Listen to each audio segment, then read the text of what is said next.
Perfect. So, good morning and welcome to the QuickBooks Masterclass. Today's session will look at all the features of QuickBooks, providing an in-depth tutorial on the functionality of the software, both in the office or on the move. Our presenter today is Jo Tomlinson, Managing Director of BusinessWorks UK, and also celebrating her birthday today. Good morning, Jo. A very, very happy birthday to you. How are you doing today? Have you had any nice presents so far? Birthday. So, have you had any nice presents so far? yes, I've had nice presents so far, and fortunately, I've got a lot of nice friends, and because I'm working from home, I keep having people come to the door. So I do apologise if somebody comes to the door and the dogs get involved. I do have my son in the house, so he will sort that out. But just in case the dogs get involved, that's why. Perfect. Well, I haven't talked through the session with you just before. The people here today are in for an absolute treat. It's going to be really in depth, really really eye-opening experience, the functionality of Zoom. So not Zoom, sorry, QuickBooks. So I'll let you crack on, and thank you very much. Thank you. So today we are going to have a look at QuickBooks, and we're going to spend most of the time in QuickBooks, the product, because that's what you want to see, not me. So first of all, let's just have a look at who I am and why you should be listening to me when it comes to QuickBooks. So I am Jo Tomlinson. I'm a qualified accountant. So obviously, as an accountant, we use software for looking at bookkeeping and accounting a lot of different softwares, but predominantly QuickBooks within my accounting practice. I am an accountant with 20 years experience in industry, mostly as a commercial and management accountant before I started up my accounting practice around 12 years ago. And I am also a certified QuickBooks trainer, which means that I deliver a certification program for bookkeepers and accountants for QuickBooks. And we're doing that online at the moment. So if you are an accountant or bookkeeper and would like to enter that certification program, take part in that, then you can book that through the QuickBooks website. It's totally free of charge and it's all online.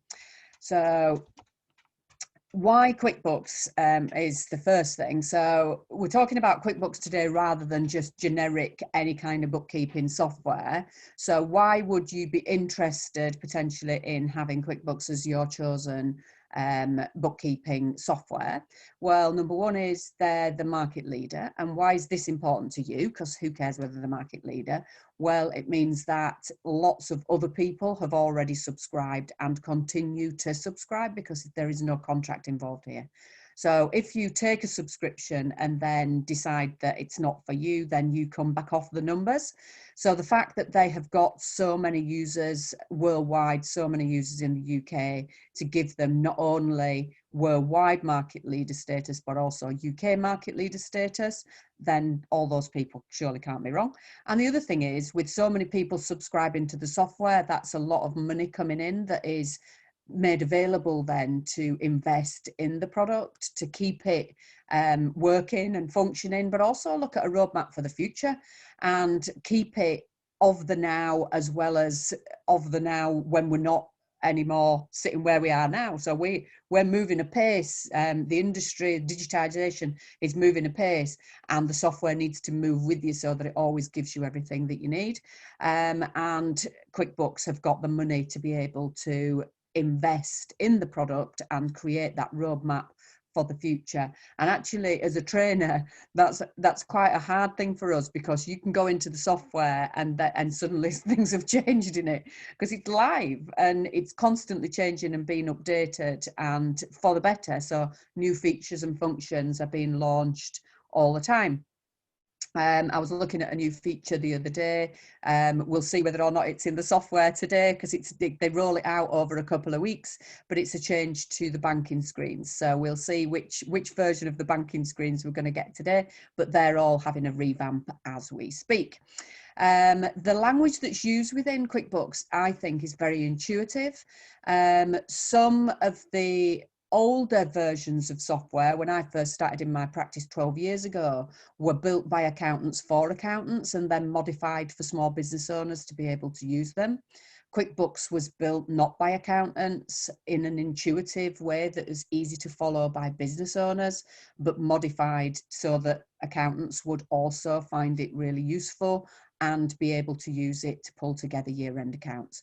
So for me, that is what business owners then would want, and is why we would then therefore recommend it to any business owner that we look after. It is feature and function rich. What does this mean? Well, it does all sorts of things. It is massively powerful and probably has loads of features and functions that you won't need, because it's trying to do lots of things for lots of different businesses, the way that they're set up, the things that they do. Some of these things you will find useful and some you won't. So we're going to look at 80-20 rule. We're going to look at the things that most people will use regularly today. And we're going to give a nod to some of the other functionality that's available within the software without necessarily going into it in that much detail, because it might be only relevant to a relatively small subset of people watching today. And finally, and arguably the most important thing, is the help desk. So if you're using a piece of software, especially if you're relatively new to it, the chances are you're going to need help. You're going to do things and think, oh, I'm not really sure how to do this, or I've done this wrong, or where do I find this, that, or the other? And having a help desk that is available to you and available to you live is really, really important. And QuickBooks have two ways of accessing the help desk that are live or relatively live, and that is a live chat and a call center. So you've got both of those as options that you can use to actually communicate in the here and now when the problem is live and on your screen. And the great thing is, when you go into the help functionality, it will tell you how long the wait time is. So it might be a minute on chat and 5 minutes on to speak to somebody, or vice versa, because it depends who's queuing in which system, but you can do it straight away. And lots of other software, you would have to put an email on, and often it can be 24 hours before you get a reply to that. So I really like the here and now help desk. That to me is a really important feature.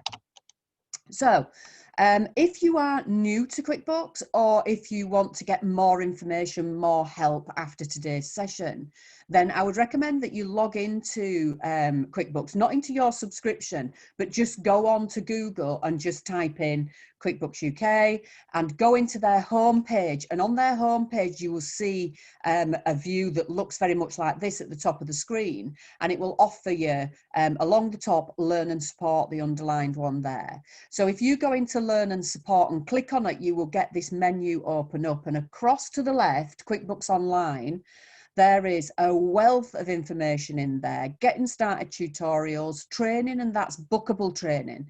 Now, there's bookable training for accountants and bookkeepers, and you would need to have an accountant or bookkeeper license to be able to do that and book it through that license. But there's also what they call SMB training in there. When you click onto it, it says that it's classroom training, but as you scroll down the screen, it'll tell you that everything's done online now. So you can actually go on, and that's a half day of training that you can get delivered by one of my QuickBooks training colleagues. And that would also be potentially really useful to you. There are lots of webinars that have been recorded that you can watch on demand whenever you want. There's a community that you can kind of ask the audience. So I've got this problem. Has anybody had this problem before?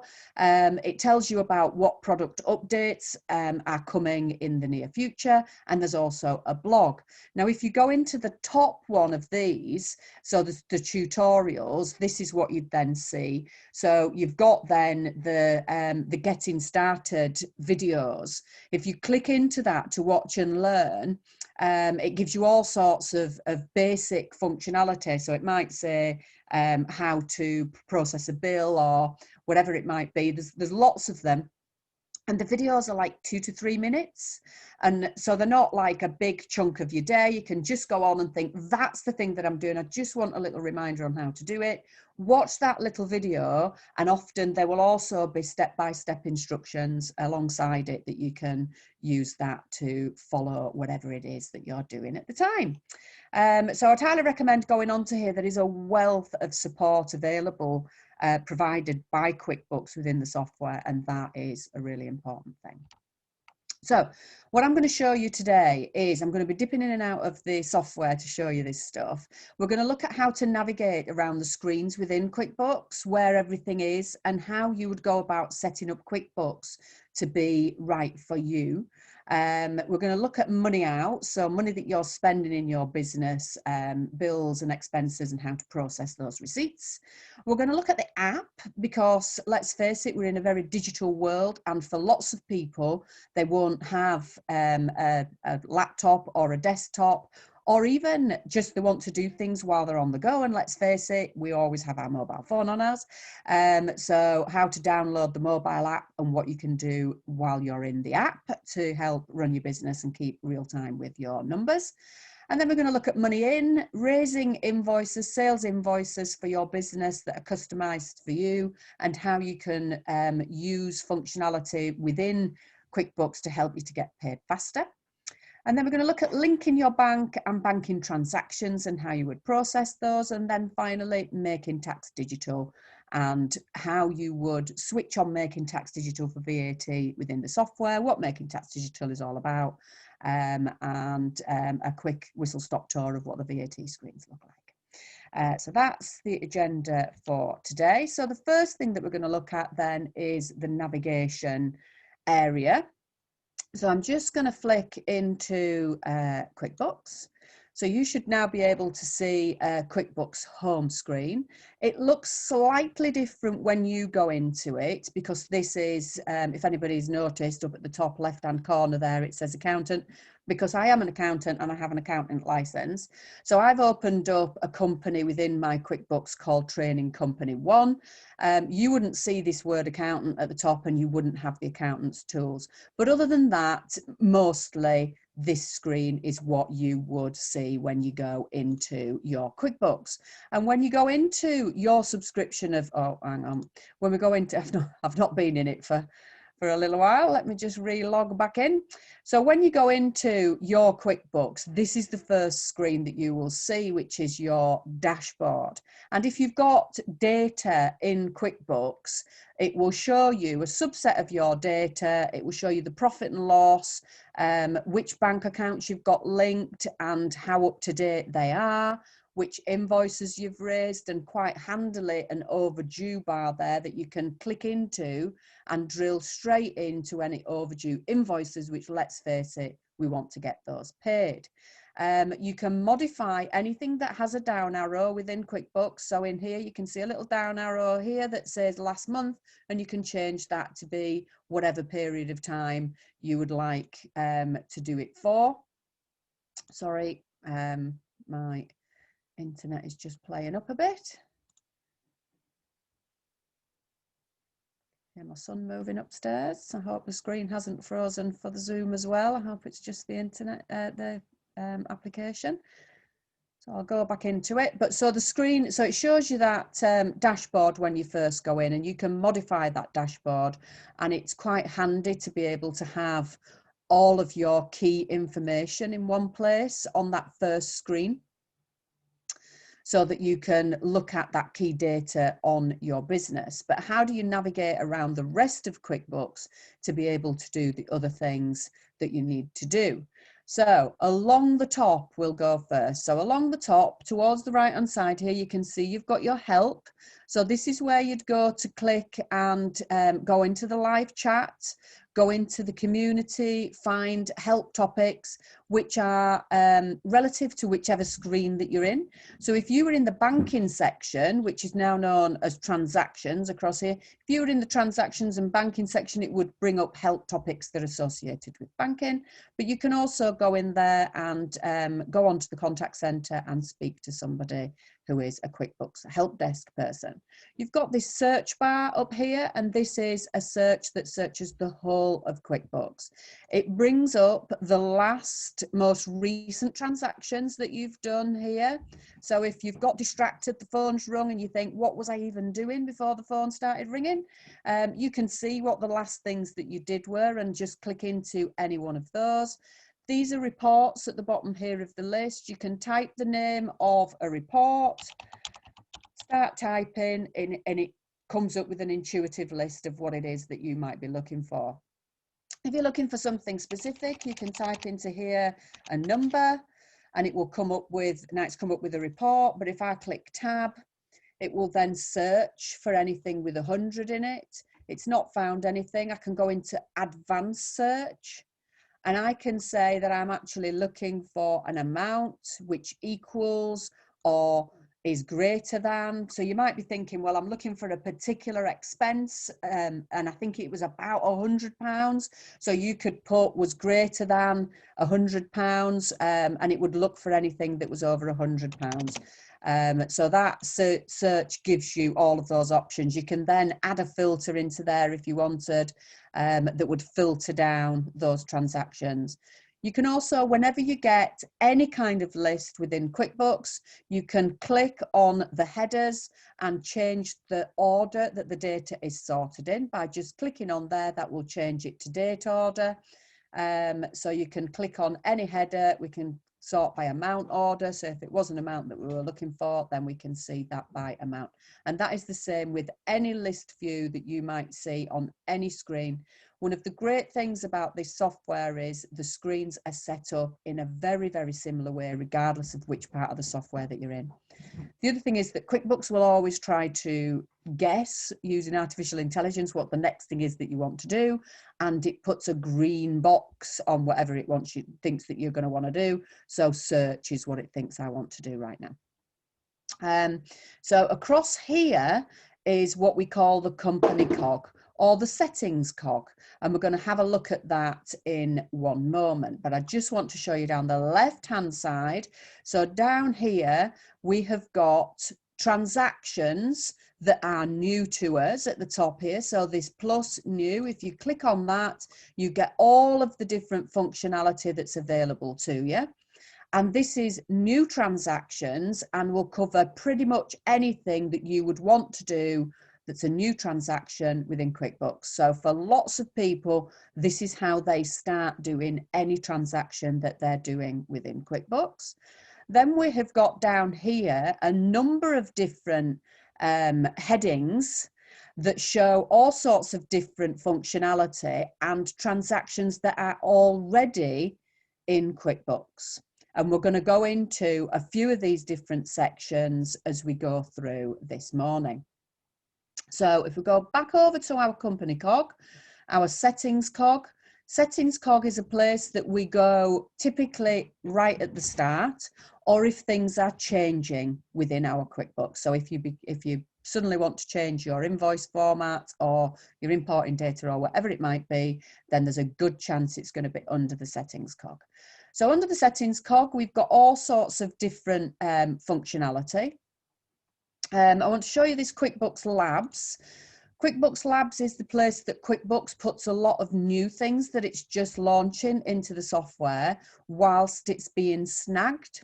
So if you want it and to be at the forefront of the new functionality coming in, then it's good to have a look in here and see what kinds of things you would have available to you. So tags is a bit of new functionality, and you need to switch it on in here if you want it. It's not in the main product as yet, but you literally, to switch it on, the only thing you have to do is just click on that where it says off, move it to on, and that plugin has now been activated. So have a look in here. It will give you a demo of any of the functionality associated with the things that we've got within Labs. One thing that stayed within Labs and has been here for quite some time is this import styles.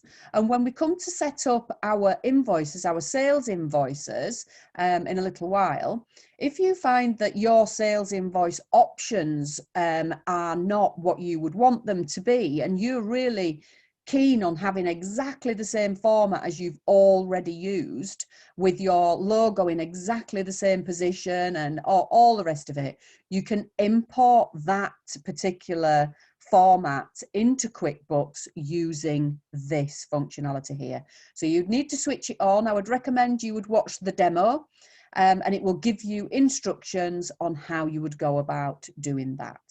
So for most people, they don't do that. They're more than happy with the way that the setup functionality is there already within QuickBooks. But if you did want a particular setup for your sales invoices, then that is where you would find it. The other thing is, if you've got particular pieces of information that you wanted to set in there that were different to the main bits of information, then you can do that by importing a style.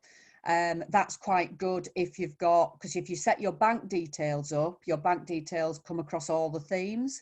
But if you have more than one bank account, for example, if you had a Euro bank account and you wanted to put on some invoices that they were paid in euros or dollars or whatever it might be, and that's got big different bank details, then that's quite a good way of setting that up.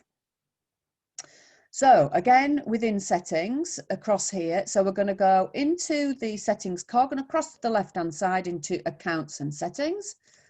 And if we open this up, this gives us lots of functionality that we can use and set up within QuickBooks. Some of it will be already switched on by default, but some of it you need to switch on if it's what you want. So you can put your logo in here. You would put your legal company name in here and your company's house registration number in here.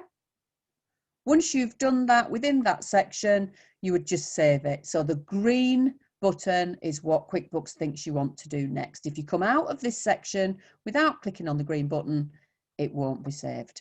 So you can put in your company email, phone number and website in here, your address in here, etc. So it's just the basic information on your business in this top section.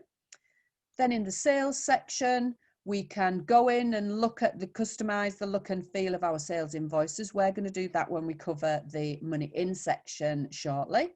But in the sales form content, we've got lots of different options in here, as you can see. So you would have your preferred payment terms, and this would then default onto any sales invoice that you raise, but can then be edited as you go along. So if your standard was 30 days net, but you'd negotiated for a particular supplier that it was 15, that can be changed for that particular supplier and on the face of any invoice as you raise it. You could have a delivery method in here if that's what you want for your sales invoices. You want it to be printed or sent later. Mostly I would advise save and send for that one. You can put on shipping method. You can add custom fields.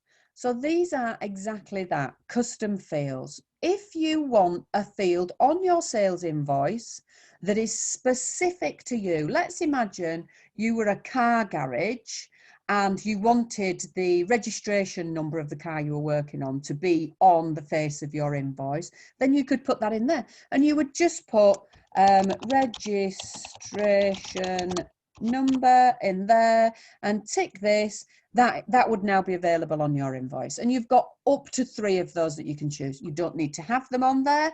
But if there is anything that you would like on your invoice as a separate field, purchase order is quite a common one. If you need to display a particular reference on there, then you can create a field and name it yourself, which I think is really quite useful. I quite like service date because I deliver training. So if you're delivering something on a particular date, service date is a field that you can open up, but only open it up if you're going to need it. Otherwise, you're just creating clutter. If you ever give discounts, I would always recommend that they are given on the face of an invoice so that people can see that this is your base price and this is how much discount you've given them.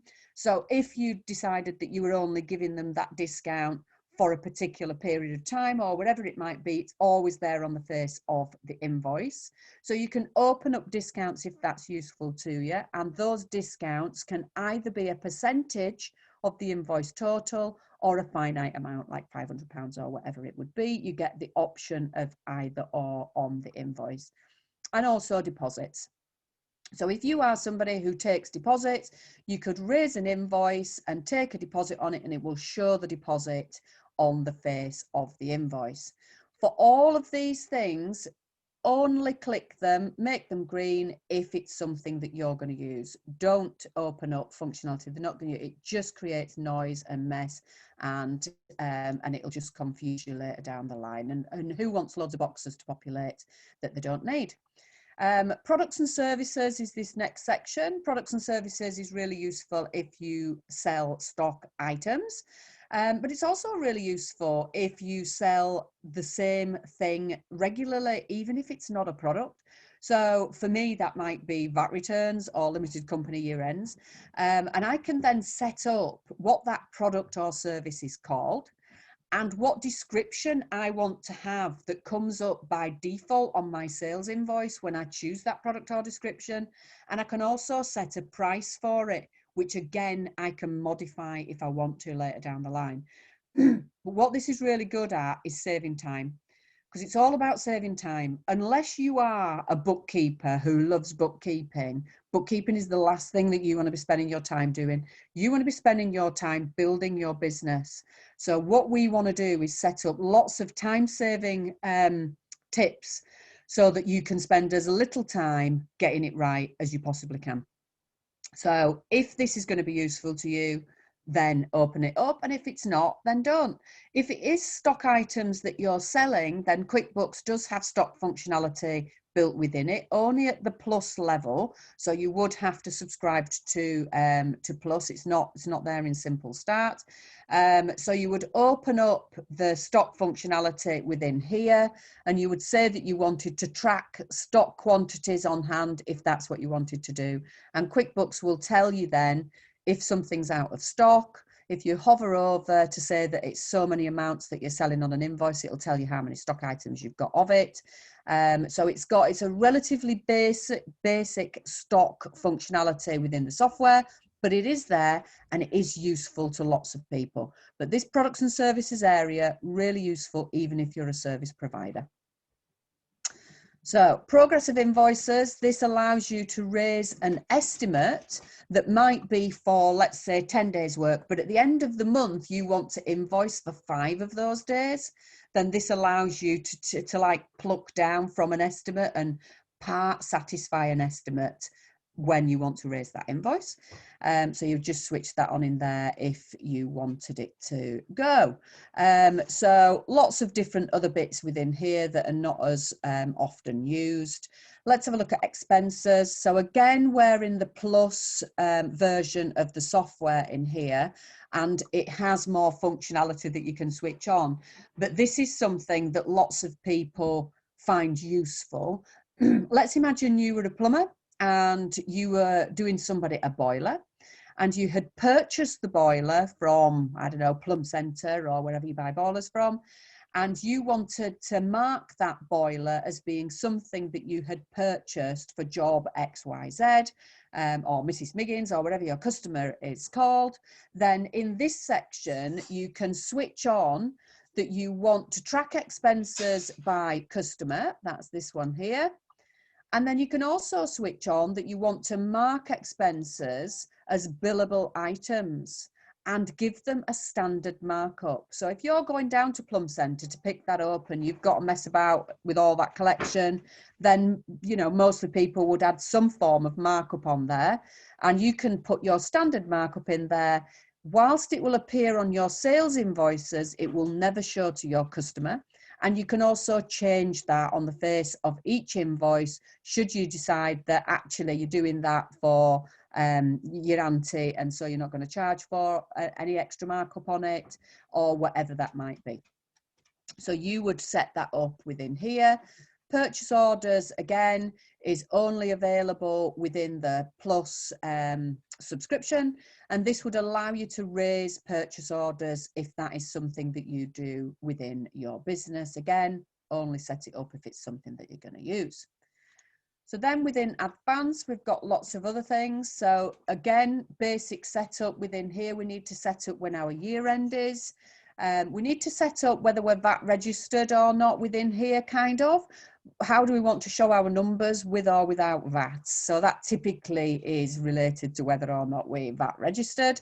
But do we want our default to be exclusive or inclusive of VAT? And so it says, when it says tax there, it means VAT. Again, you can change that on the face of sales invoices that you're raising or bills that you're processing, but this will be the default setting. Closing the books is something that accountants do to stop people from making live changes while they're doing their year end. And the financial year, once you set it up in here, will affect when you run reports. So if you run a report this year to date, well, what does this year to date start at?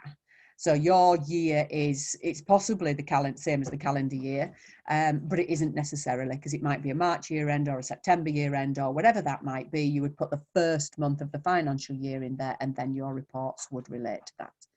There is CIS functionality built into the software. You can even submit a CIS return directly from the software. That would need to be switched on in here if that was pertinent to your business. When you first set up your subscription, it will ask you what type of business you've got, and you would put that in there. You would, I'm just having a look in here. Categories in here is class and location. Useful for some people. So if you've got, I don't know, 3 fish and chip shops, and you've got one in Leeds, one in Newcastle, one in Hull, and you might run them all under the same limited company, so they can all be within the same QuickBooks subscription, but you might want to track how the profitability is doing for each one of those, then you would use locations to do that. And locations are at header level and classes at line level. Something worth looking into if you want to split your data in some way so that you can track certain functionality within your business.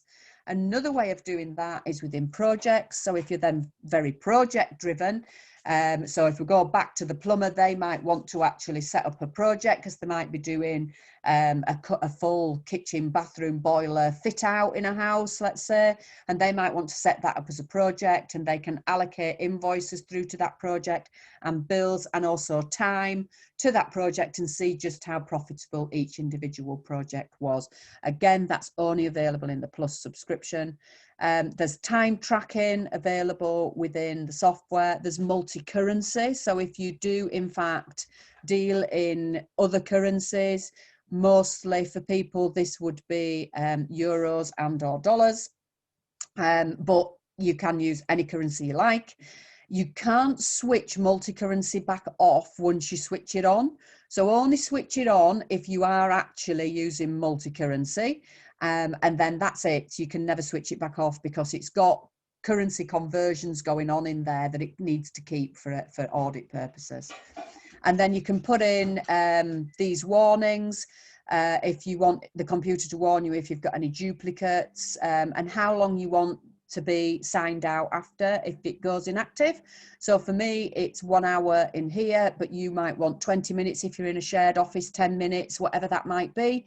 You can then set up that to suit your own purposes within there. So set up all of your functionality, everything that you want within here, you can come back to it. So if there's something that you think, oh, I didn't do that, you know, that's it now, I can't do it later. Yes, you can do it later. You can go back into there, switch functionality off if you're not using it, switch functionality on if you think it's going to be useful. So up here for the settings cog, along here for help, and we've got our search bar. Here we've got our new button that has most of the functionality that we'll do new things under. But down here is where we would search for any transactions that we have already got within QuickBooks. So that is the setup section, the navigation and setup section of what we're going to look at today. Do we have any questions on that section at all, Rory? No, we haven't got any questions at the moment. But if you do have any questions, please do make use of the Q&A box on your Zoom toolbar. Cool. Now we can carry on. Thank you very much. So the next section that we're going to look at is money out. So money out is money that you're spending on tax deductible things that you need in your business. So we've got all sorts of things in here. We've got materials that we use to make things. We've got people costs. We've got office space costs. We'll have travel, all sorts of different things. And I'm not going to go into the kinds of things that you can claim for today. What I'm going to go into is how you process things that you already know that you can claim for and how you would process those through QuickBooks. So what we're going to look at today is how you would manually process bills and expenses, how you could then use a shortcut, which is copying repeat expenses that you would have within your business to save you time, how long you should keep records. So I'll just go over that now, actually. So it's 6 years plus the year that you're in. But what you can now do is keep digital records. So if you have got a receipt, I'm going to show you how you can take a digital copy of that receipt and hold it within QuickBooks, which means that if you then had a fire or a flood or you moved offices and you lost all your paperwork, then you would still have a digital copy of it held within your software, which I think is brilliant. How you would split on the bill or expense if you've got multiple VAT rates on something that you have purchased. How you do another shortcut, which is in-field calculations, which means you don't need to use calculator. How you use date shortcuts, and how you should be using attachments. Now that's what we're going to look at in there. So back within our software, the first thing that we're going to do is create a manual bill or expense. So we're going to click into our new box, and down here we have got suppliers and we have got bills and expenses, and we're going to create a bill. And the difference between a bill and an expense in QuickBooks is all about the timing of when something is paid for.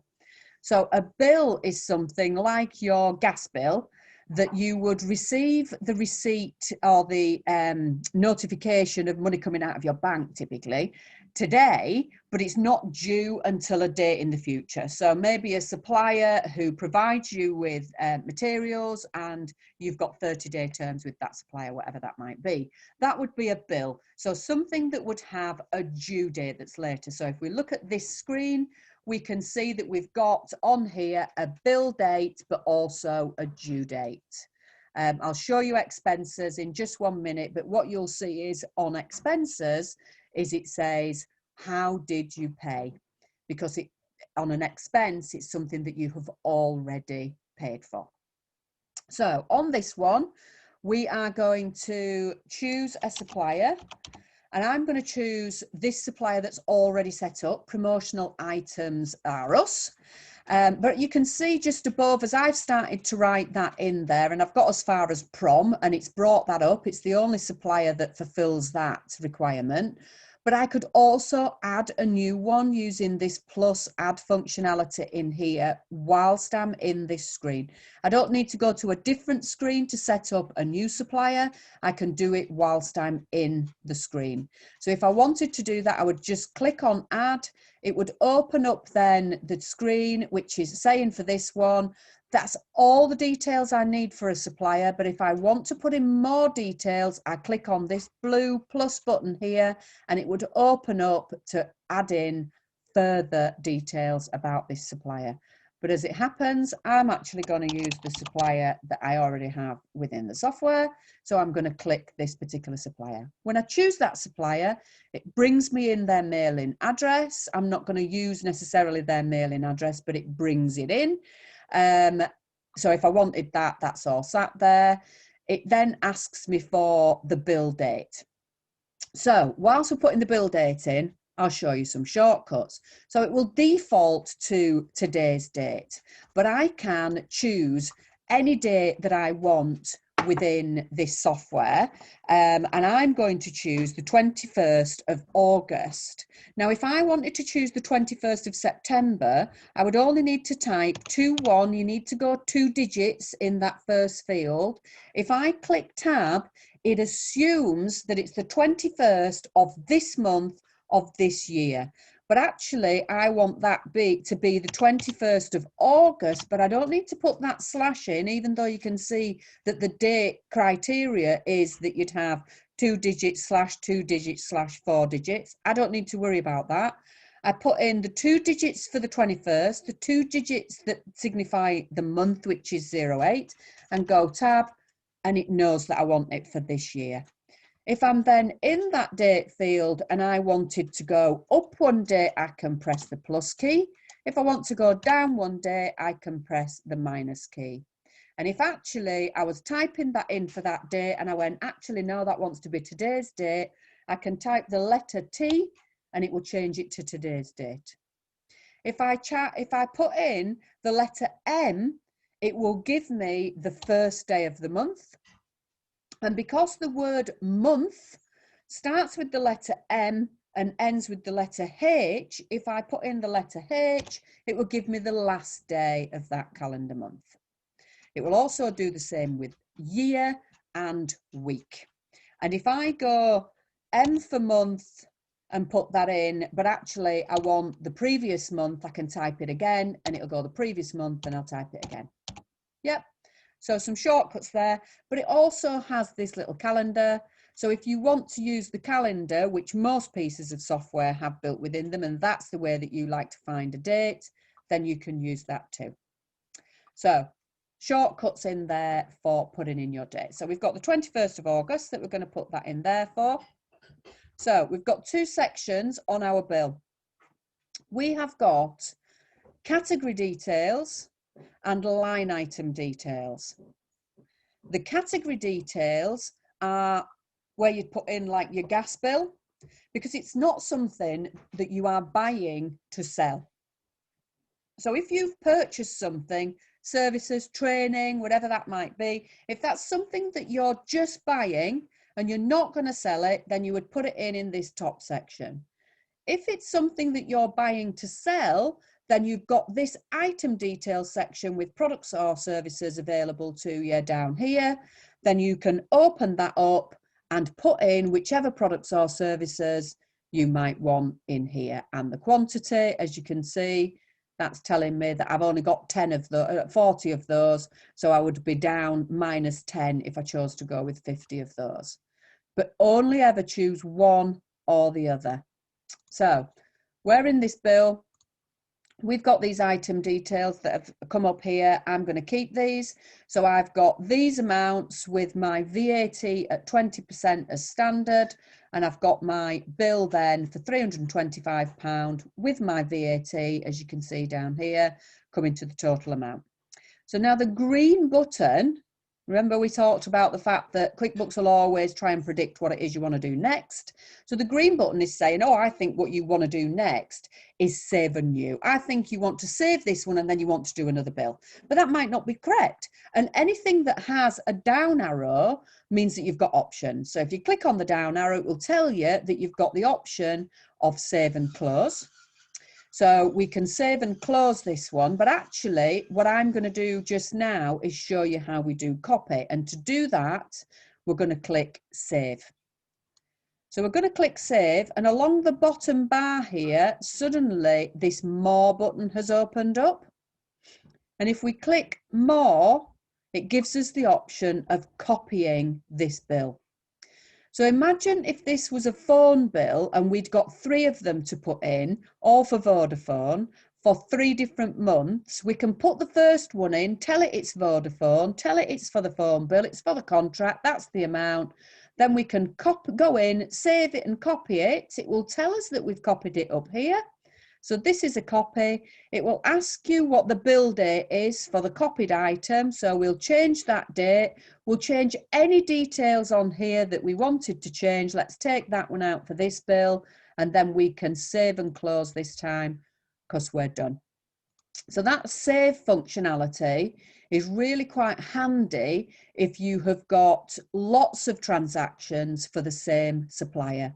And the same functionality also appears within customers. So you can do that same copying of a sales invoice and modify it to change it if you're doing repeatedly sales invoices to the same customer too.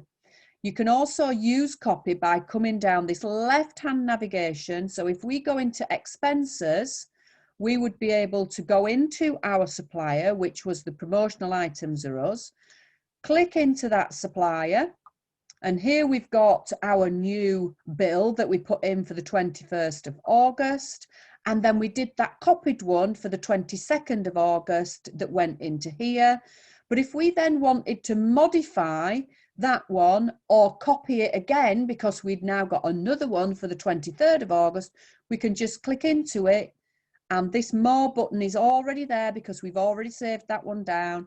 Click into more, into copy, and we can very quickly change this one and say, well, on this one, they only had 10. And the date this time was, let's go with today's date. So we change that one to today's date. They've had 10, and we can save and close. And it's much quicker than starting from scratch with all of the details that you have, and then that would appear on this screen.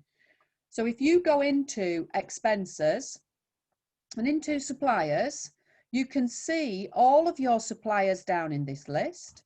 You can change the order of the suppliers because it's a list view. You can change the order of that by just clicking at the top of there. You can click on open balances, or you can use the search bar and find your supplier very quickly from a big long list and go into that supplier from there. If you're in a supplier and we've put our bills that we want to put in for this particular supplier, but we've got some other bills that we've got for another supplier, we can see the other suppliers down here and just quickly go across into another supplier by clicking into there. And again, if you've got a long list, you can use this as a search area. If you've got not a lot of space on your screen and you want to open out more space in your screen, you can close this little search area by just clicking on this here. And in fact, you can do that on the main screen by clicking on this one here as well, and it'll take away the left-hand navigation. So depending on how much space you've got on your screen, you can either open out or close down those left-hand search navigation functionalities. So let's have a quick look what an expense would look like. So we're back into our new and plus button and along into expense. Who did we pay? So let's go Asda. So that's the kind of thing that you have to pay for there and then. They're not good at giving you terms. And straight away it wants to know which bank account. Which bank account did you pay it out of, and what was the payment date, and what was the payment method? So we went in Asda, we paid by cash today, and it's going to come out of, in fact, let's go with card, and it's going to come out of the current account. So that's then telling it where it's expecting to find the banking transaction associated with this Asda purchase. Yeah, so that's what we would do with an expense. That's the only difference between an expense and a bill, is that payment methodology. So we've copied it. What happens then if we went into Asda, for example? So let's put Asda in here. And we went into Asda and we'd got some of our expense was actually with VAT on it, and some of it was at zero VAT, because this is something that you do get in lots of shops from lots of suppliers. You might have some items that are zero VAT, that are 5% VAT in today's current business world, or whatever it might be, but different VAT amounts that you want to process. The way to process those is on different lines. So we're in this Asda one. As you can see, we've got our category details populated. Our coffee is zero rated, so we've put that on a separate line, and the rest of our expenses are 20% standard VAT, so we've put them all on a different line with the standard VAT. I want to show you though that within here we can actually do this calculation within this cell. We don't need to do that. That's not split down on an Asda receipt. It is on some people's receipt split, and it gives you a table of the different VAT rates, but it isn't always. But we can do this calculation within the cell. So we can click in that cell, and we know that the total, as we can see down here, for our bill, our expense at Asda was £40.49, but that £6.99 of it was actually 0 rated. So we can do that calculation that says £40.49 minus £6.99. If we come out of that cell, it does the calculation and tells us then that £33.50 of that had standard VAT on. We can then click back into that cell and say, well, we want that to be net of VAT, because the VAT will be added down here on our bill. So you can do that calculation in the actual expense or bill when you process it in. But the way to do it is not to create some weird and wacky VAT rate that is right for the whole of that expense. The way to do it is to do separate lines for the things that are 0 rated and the things that are standard rated, because that will keep you all pucker for what you need to do for your VAT. And that is a really important thing to get your VAT right. So that's how we would split it. The last thing in this section I want to show you is how you would use attachments and why they're a really useful thing. So I've got an attachment set up on this particular bill in here. So down here at the bottom of your screen, it's a good thing to have a receipt actually within your software. So remember, we talked about these digitizing digital versions of receipts and keeping them in your software. Well, they're as easy to access as that. If you didn't have that receipt already in for this particular bill, you would click in this area and just find that PDF that you've got already saved down on your computer, and you can attach it in from here. And if at any point in time you want to view it, you just click on then the attachment that's in this section, go in, and it will show you an image, the image that you've taken, either the PDF or the photographic image that you've got of that receipt will display to you on the screen. This is really useful if you were to have an inspection from HMRC, or if you yourself wanted to go back and have a look at, well, what have I spent? How much did I spend on that the last time? You can see it right there within your software. Now, we're going to have a little break now. Sorry, I'll just go back to the see whether we've got any questions. We are then going to have a 5-minute break, and I'm going to show you the app, and I'm going to show you in the app how we can process those digital receipts in a really quick and easy way. So do we have any questions at this point? We do. We've got 2 questions. The first question is from Heather, and it's, is there a function that automatically creates bill numbers and follows on when creating a new bill? No. And the reason that there isn't is because the bill number should be whatever is on your bill. And each person who has created that bill will have their own way of creating that bill number. Not all bills will have a bill number, but if there is a bill number on your bill or your expense, whatever receipt it is that you've got, you can put that in. It's not a legal requirement to put that on the page, but it just might be handy to search for it later. So you can put that in, but it has to be whatever is on the hard copy receipt that you've received. There we go. And next question is from Julie. On bills and expenses, can you sub out, say, one company, I say promotional items RUS, only to find out how much expenses have you paid out to that individual company at that date, or the same in bills? I'm not understanding the question. Perhaps during the break I'll have a read of that question and see whether it comes to light what that question would be. I don't know whether it's about whether you'd get those reminders, so that if it was for a particular customer that you were going to invoice later. Is it about that? Is it about how you would identify it for that? I'll have a read of the question in the question box and see whether I can. Yes, I'll leave that. I don't want to answer a question that's not being asked and end up confusing.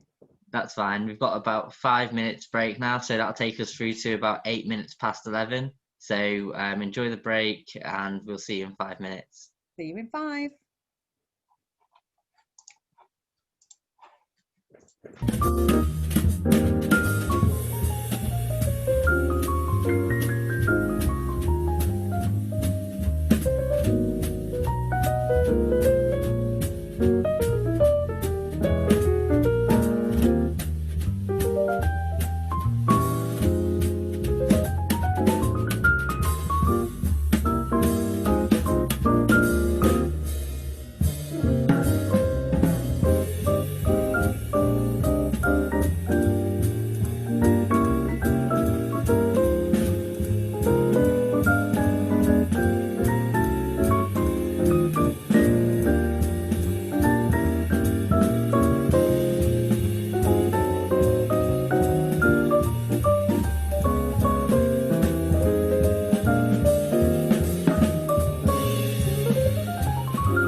Right then, everybody, I hope you've got yourself a nice cup of tea.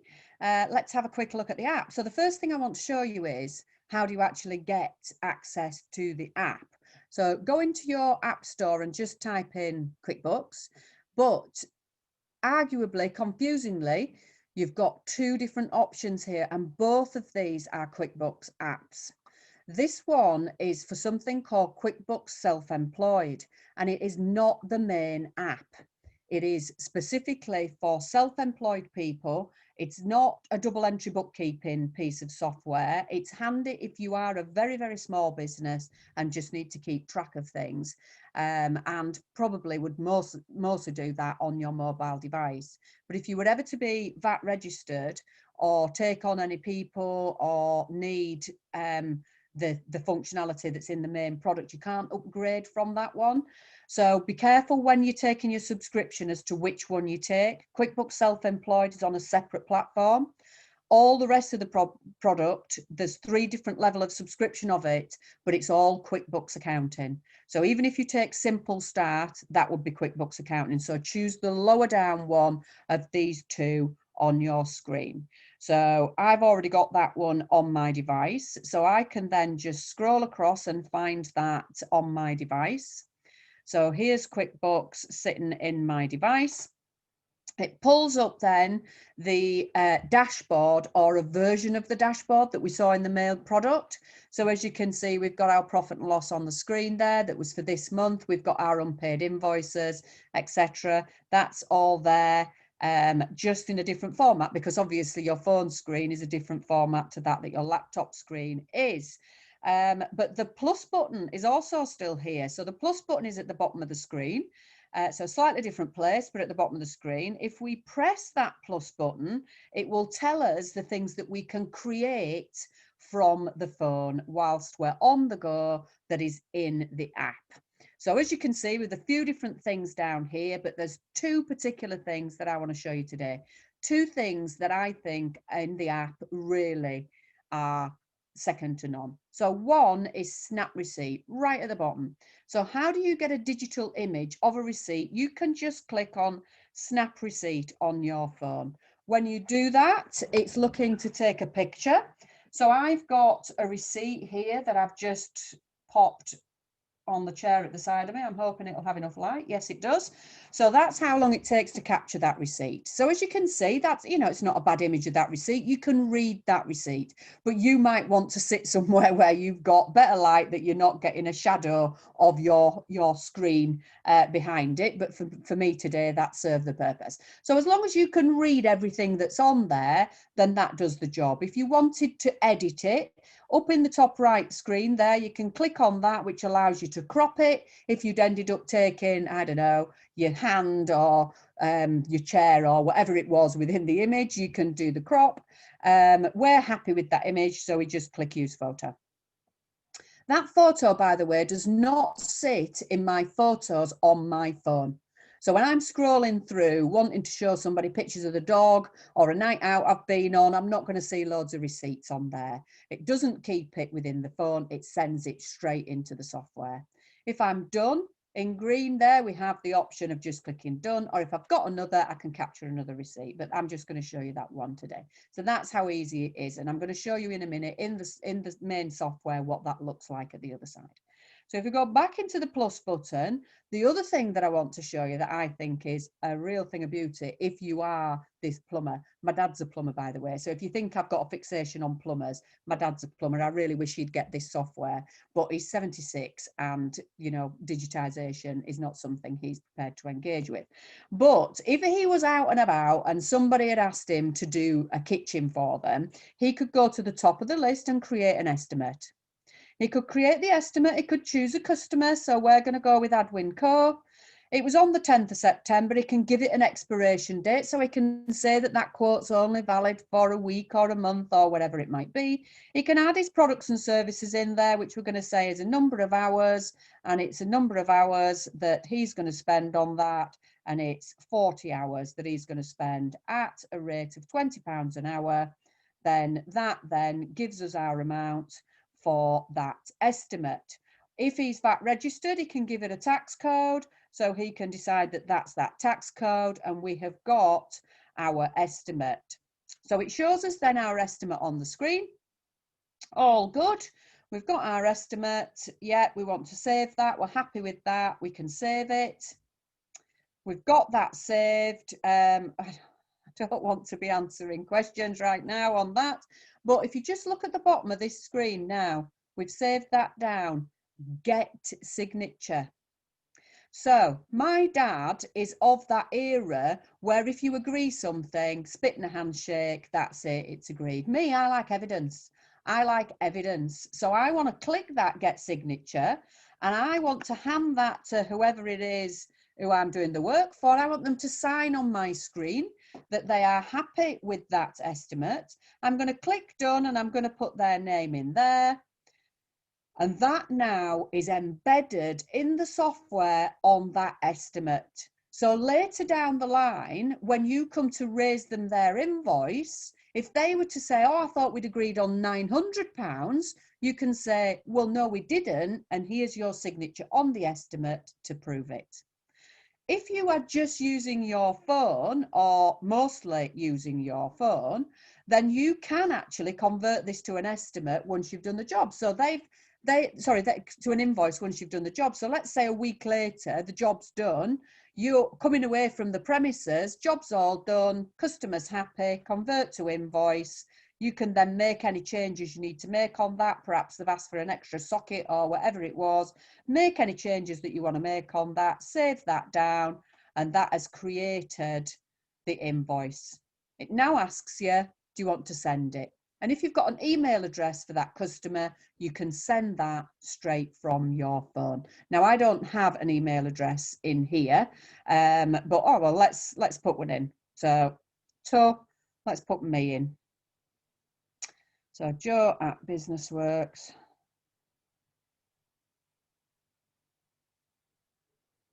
So that's me. That's going. It tells me the wording that's going in with that. It tells me what my invoice is going to look like, and I can then click send, and that's gone. And I've done it all from my phone. And not only that, it's shown me what I've done from my phone because it's now clicked on sent. Now, when that customer opens that email and views that invoice, it will put a little dot in that viewed. And when you mark it as paid, it will also come up as paid and or deposited at the same time. So I think that those are really good pieces of functionality that you get within your phone that you can use when you're on the go. There's more functionality within here. If you click on the home and click on the little bars mean open up other menu options. So the little bars, open that up. You've got an option of doing lots of other different things within here as well. There is a mileage tracker within your phone, so you can do your mileage tracking. You can have a look at cash flow. You can do all sorts of other things. We don't have time to go into them all today, but I just wanted to show you that there is lots of functionality within your phone that you can use at any time. So we are going to stop sharing the screen, hopefully, and go back to QuickBooks proper. In fact, we'll go back to the presentation and see if there are any questions at that point. It'll come up in a second. Just give it a minute to just click back into the second screen that I've got on the go there.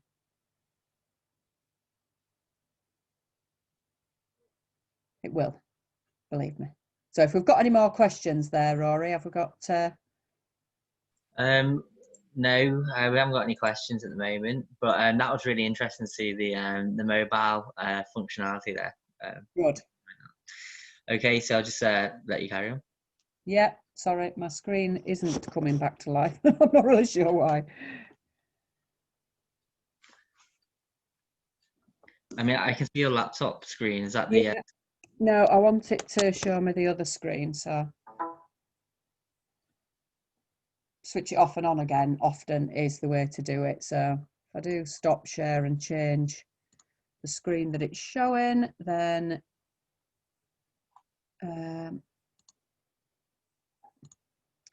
Is that showing the presentation again now? Yes. Money out. We've got the money out screen. Lovely. So we've just looked at the app. So as you can see, it's really good to have that functionality available to us. So the next thing that we're going to look at is money in. So that's what it's all about. Unless you guys are running charities, what it's all about is creating sales invoices that get paid and get paid quickly. You know, we don't want outstanding debt. We don't want money hanging around in somebody else's bank account when it should be in our bank account because we've done the work. So what do we do about raising sales invoices and also getting paid? So that's the next section that we're going to look at. So this section, we can raise sales invoices in the sales section. And the first thing I'm going to show you is how you would customize a sales invoice. So let me just show you that. So we're back up under the company cog. So under the company cog and across to the left-hand side, we have got custom form styles. So custom form styles covers sales invoices, also covers things like estimates. So if we just use under this new style, you can see that you can do invoices, estimates and sales receipts under here. We already have one set up within here. So let's have a look at what this one looks like. This is the screen, the first screen that you get to, and the first screen is about setting the theme. So the color, the template, the font, that kind of thing. So in here, we can dive in with a template and choose which template style we want to use. We can choose our color and we can choose one just from this, these options here. Or if you know the Pantone reference of your brand color, you can just type it into this box here. You can choose your font. Once you're happy with those general setup things, in this bar across here, move into content. So when you go into content, you can choose the top, middle or bottom. Start at the top is generally the way that I go. So in this top section, you would choose what you want to be displayed on your sales invoice. So on this one, we've got the invoice number and the date. We've got our VAT registration number. We've got our address, our email, all that kind of thing. So we just make sure that everything on here is what we want to be on here. And we can, for example, if we wanted our phone number to be on there, then we'll just make sure our phone number was in this box, tick that, and it appears on there. Decide that we don't want that on, untick it, it comes off. It is that easy to use. So once we're happy with this section, we can click into the next section. And in here, this is the bit that kind of gets you paid, isn't it? So it's going to tell you what you've done and why you should be getting paid. So you might want more space for your description in here. So maybe we'll take off this product and service to give more room for description. Maybe we don't want the quantity and the rate. Maybe we just want straight into amount and VAT. And maybe we don't need such a lot of space for amount. Maybe we'd like more space for our description. So we can click into this edit labels and widths and start messing about with our widths of our different fields within there. Once we're happy with that section, we can then go into the bottom section. And the bottom section, you can choose to have a VAT summary. So this is quite useful if you're using more than one VAT rate. So if some of the things you're charging for are at 20, some are at 0, some are at 5, whatever, that's handy for people to see. Take that off if that's not something that you're doing. And down here, really important, put your bank details. So add payment details into the footer, bang those in so that every time you raise a sales invoice, the payment details are there. Yep, so that's everything's set up. We're happy with all of that. We can then click done. We now have a template set up that we can use to raise sales invoices. So if we're wanting to raise a sales invoice, we can use it by clicking new. So in this new section, we can raise an invoice. We can also, and I'm just going to mention this, raise a sales receipt. And what's the difference between an invoice and a sales receipt? Again, timing. So an invoice is something that you raise that you haven't been paid for yet, and a sales receipt is something that you raise that you have already paid for. So if you've already received the money for it, that creates a sales invoice and marks it as paid all at the same time. But if you want to raise an invoice, you can raise it in here. So when you raise an invoice, looks very similar to when we were doing the bill. The screen looks very similar. We would put our customer name in. If we give it an email address, we can save and send, which is always useful, I think. So you would save and send using that there. You can also accept payments through PayPal or set up direct debit with Go Cardless. And you would payment, they have separate charges, obviously, for both of those services. But if you did this, if you did link PayPal through into your QuickBooks by clicking on this and setting that up, you could then have a little tick box at the side of this that says, I want to accept, offer a pay now function on this invoice. And if somebody then receives that, they get a pay now box that allows them to pay using any debit or credit card. But you will obviously be charged by PayPal for using that functionality. The other thing is that if you're offering regular services like we do, so our accounting services are paid monthly by direct debit, you can say that this invoice has got to go today, but it's going to be collected by direct debit in 7 days' time. And then when that money comes in, it gets allocated to that sales invoice that you raised. So that's quite a useful thing to be able to have in there. You can set up your net terms. You can have then, that'll come up with your due date. We set up registration number, remember earlier, on our sales invoices as a custom field. So that's where that appears. We can have a service date if we wanted one, product services. Make sure that you get your VAT rate. Remember we talked about up here, exclusive or inclusive of VAT. So if you've quoted Mrs. Miggins £1,000 and that's inclusive of VAT because she's a customer, she's not a business, then you could change that to inclusive of VAT, put in your amount of 1,000 there and the VAT rate that is chargeable on that thing, and then it would just put the VAT down here. Look, doesn't put it in alongst the line, it does the calculation down at the bottom for you. So that's how you would raise that sales invoice. The other way of looking at sales invoices is down this left-hand navigation. So we can go into sales and see any sales invoices that we've already raised. So we raised one to AdWinCo through the app. We created an estimate, which we then converted through. Here it is, look, there's our estimate, which we created and sent on through the software. So we can, if we've created an estimate, we can then convert it through to an invoice from this screen.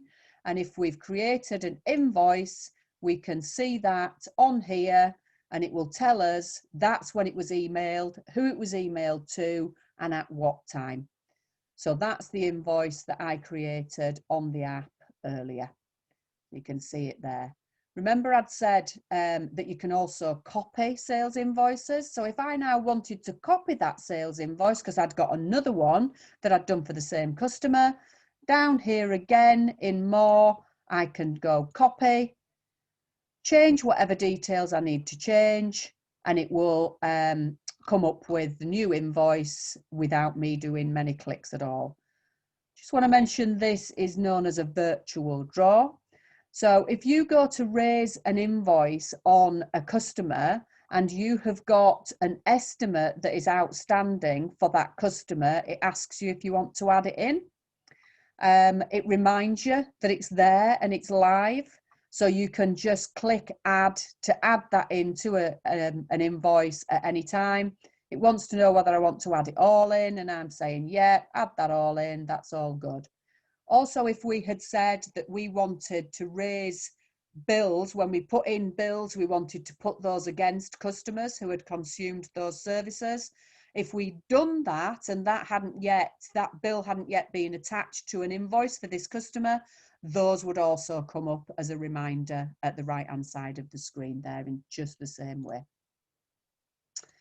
So we're going to leave that without saving. We are going to go back to customers, and I'm just going to show you that when you go into customers, so if we go into sales and into customers, we get this is known as a money bar.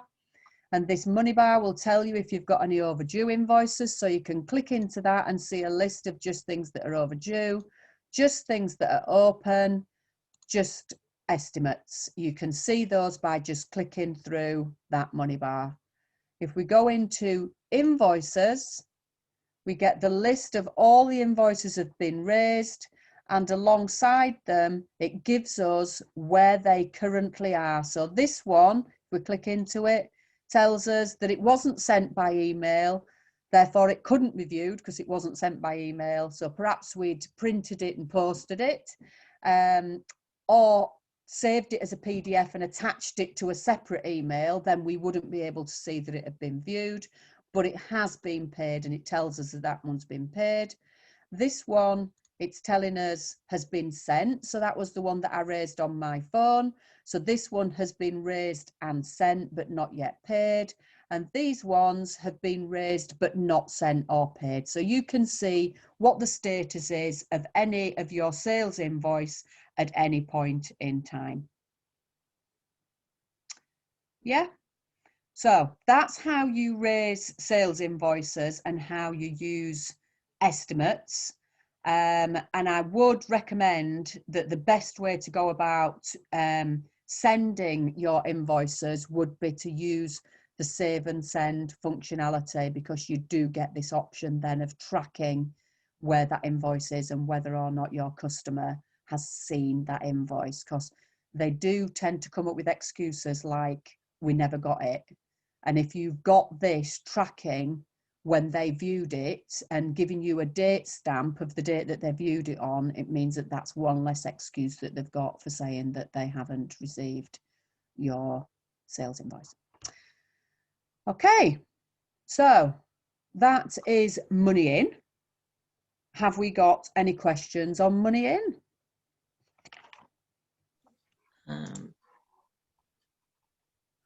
Yes. Okay, so we've got some questions that have come in. Here's one from an anonymous attendee. I have had a desktop version of QuickBooks, but I have now lost it off my desktop. How do I download the desktop version again? Right, so there is a bit of a cheat here, that this is not the desktop version that we're talking about. This is the online version. And what I would recommend is that if you want to get your data from your desktop version and bring it into online, is if you take a trial version of the desktop version, you can then port that over into the online version. And that is what I would recommend that you do, and then take up the subscription of the QuickBooks Online software, which is what we're looking at today. And it does look different to the QuickBooks desktop software. Perfect. And no other questions. You're okay to go on. Cool. Okay. So the next thing that we're going to look at is banking. So banking is an area, like I was saying, it's in the process of having a bit of a facelift at the minute, but it's all good and it's all improvement. So the first thing that we're going to look at today is how you link your bank.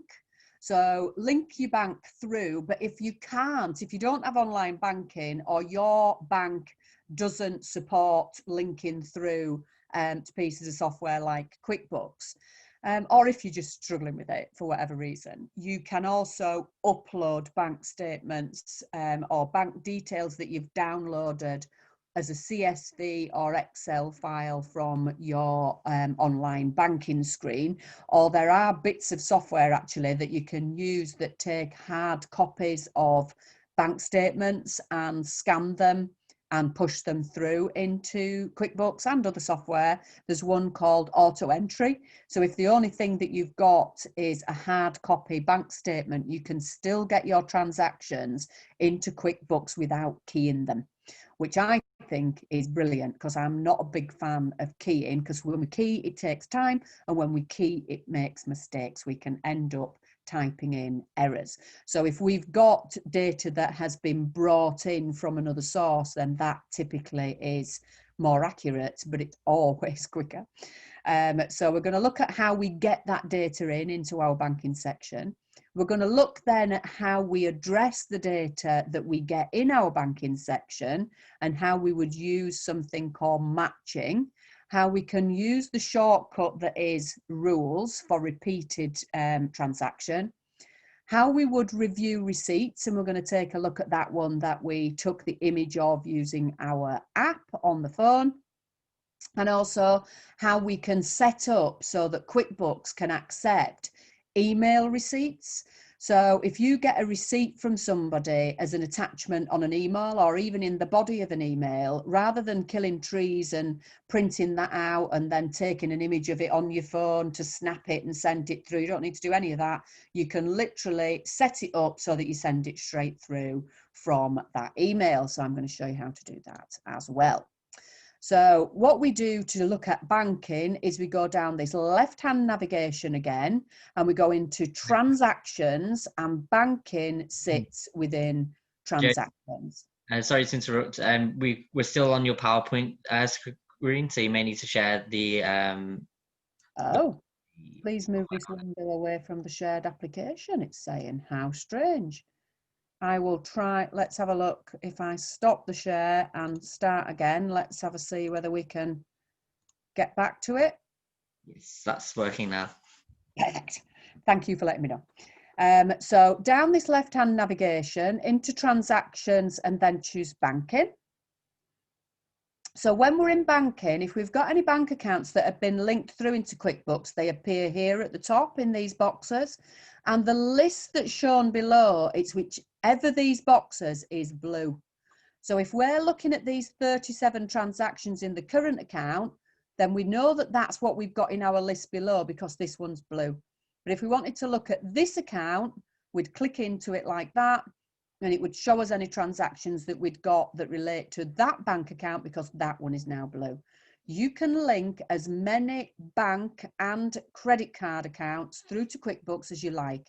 It's not charged separately, and there is not a limit to how many you can link through. So we've currently got these two, but how do you add another one? Up here, the green button, add account. So we just click on there, add account, and you would choose whichever your business bank account was called. So most of them are supported. So if you were choosing Barclays, so you would just start typing Barclays, and it would tell you the different Barclays accounts that are supported within the transaction. So you choose whichever one it is. So let's choose the top one from there. We're not going to be able to do this today because obviously I don't have banking transactions from Barclays that I'm going to link today. You would just go through and give it the data that it asks for, and all the banks are different because what this is like a window to your bank. We are never properly logging into your bank by going in through QuickBooks. We're looking at it through a window. And what your bank is doing is saying that they need your credentials to make sure that that is an authorized view of your transactions.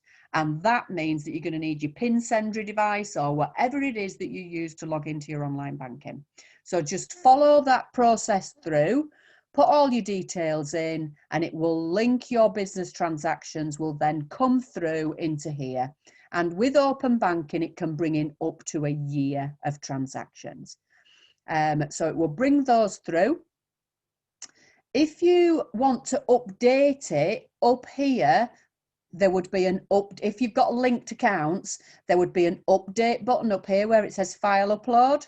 And you can just click on that and it will update through the night typically.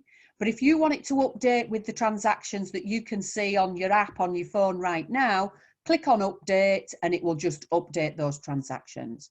You will be asked every 90 days to reconnect with your credentials, but the rest of the time that link should stay unbroken and update on a daily basis. If, however, you needed more than a year's transactions or you weren't able to link your bank through, what you can do is upload transactions that you have downloaded from your online business bank account. So the first thing that you would do is go into your online banking separately, log into that and tell it the date range that you're looking for to download the bank transactions. Ask it to download it in one of these formats. So CSV is the most commonly used format here. Ask it to download it and save it to your PC. Once you've got it on your PC, you can come into this area and click on Browse. And then it will take you into your PC and you can choose whichever one is the file of your transactions. So I've chosen my file. I can then click Next. It will then ask me which bank account I want that to link through to. So which bank account are those transactions going to go to?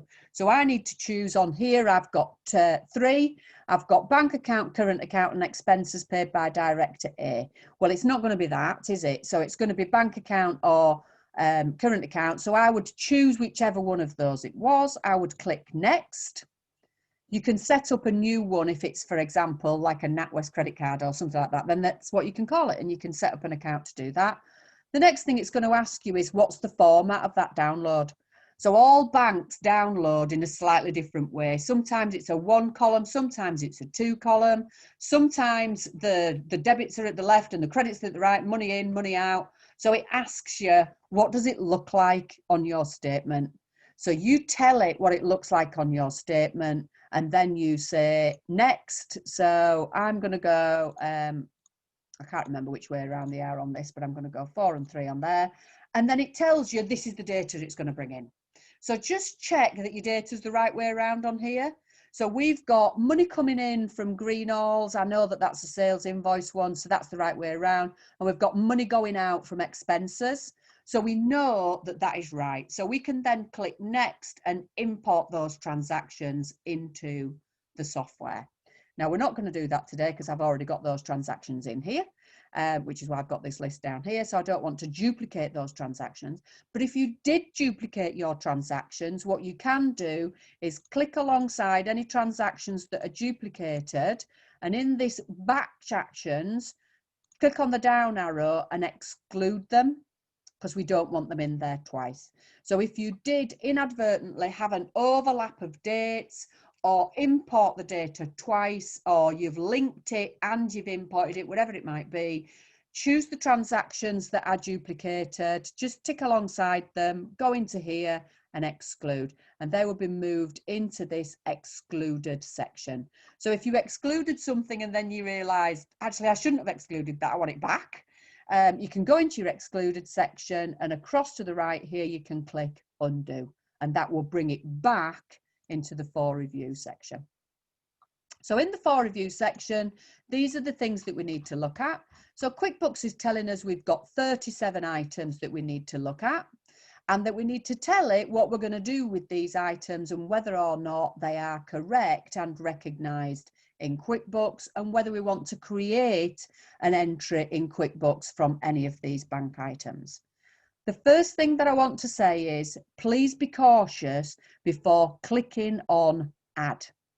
So it's sat there at the right-hand side as Add, but adding it creates it as an expense or as an invoice in QuickBooks at the other side.